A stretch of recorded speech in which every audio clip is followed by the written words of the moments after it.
క్రీస్తు యేసు సంబంధులు శరీరమును దాని ఇచ్చలతోనూ దురాశలతోనూ సిలువ వేసి ఉన్నారు.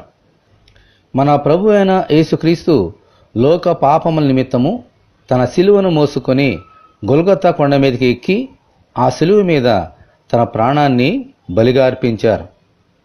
దేవునికి స్తోత్రము, హల్లెలూయా.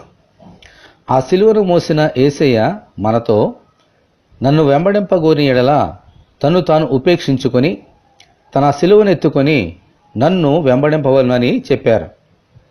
క్రీస్తు యేసు సంబంధులుగా మనం ఉండాలి అని అంటే మనము కూడా మన సిలువను ఎత్తుకొని ఆయనను వెంబడించాలి. ఆ సిలువ మీద మన శరీర సంబంధమైన క్రియలను సిలువ వేయాలి.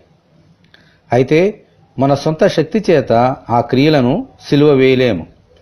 మన కొరకు సిలువను మోసిన యేసునందు విశ్వాసముంచడం ద్వారా మాత్రమే ఆ క్రియలను సిలువ వేయగలం.